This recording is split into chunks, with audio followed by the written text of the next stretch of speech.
नमस्कार दोस्तों, स्वागत करती हूँ आप लोग। अरे उटकी बोलाई लागे सासुरे लालन मायरे सासुरे लालन मायरे सुना बहुअरी अरज हाँ मारा रे लालन मा। अरे सुना बहुअरी अरज हमारा रे ललनवा। तोरे कोखे सुनी बहुअरी तोरा कोख सुनी बहुअरी होरी लाना भाई लेनी होरी लाना भाई लेनी दूसरा बियाहवा कराऊ रे ललनवा। अरे दूसरा बियाहवा कराऊ रे ललनवा।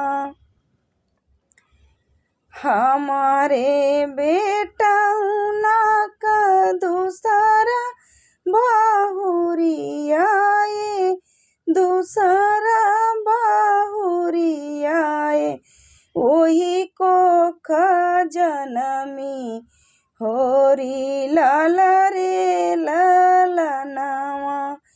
अरे वही को खिजनमी है लाल रे ललनवा। उटक बोलिया बोलाई मोरी जेठानी बोलाई मोरी जेठानी। अरे सुना छोटी हमारी अरज रे ललनवा। अरे सुना छोटी हमारी अरज रे ललनवा।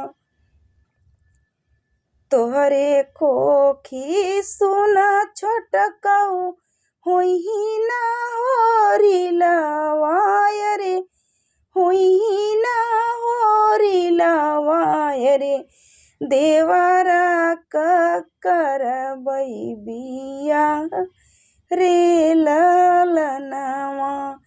अरे देवरा करबई बिया रे ललनवा। दूसरा देवरानी आई होई ललनवा रे होई ललनवा रे ओनाऊ से चली आई बंसरे ललनवा। अरे वहीं से चली आई बंसरे ललनवा। उटकी बोलिया बोलाई मोरे ससुरु बोलाई मोरे ससुरु। अरे सुना बहु अरज हमारा रे ललनवा।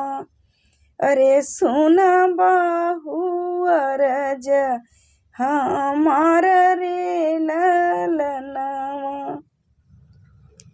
तोहरे कोखी नाई जनमे होरी लवा ना जनमे होरी लवा। अरे तुहऊ बजनिया के रूप रे ललनवा। अरे तुहऊ बजनिया के रूप रे ललनवा। अरे उटकी बोलिया बोलाई मोरे पियावा बोलाई मोरे पियावा। रे सुना धानी अरज मार रे ललनवा। अरे सुना धानिया रज हमार रे ललनवा। तोहरे नसीब में नाही हो रिलवा। अरे नाही हो रिलवा। अरे दूसरा बियाह हम करबै ललनवा। अरे दूसरा बियाह हम करबै ललनवा। एतनी बचनी सुनी धनिया कवने देई। धनिया कवने देई। शिव जी के पूजना में लीना रे ललनवा। अरे शिव जी के पूजना में लीना रे ललनवा। दोस्तों गाना अच्छा लगे तो कमेंट में बताना ज़रूर।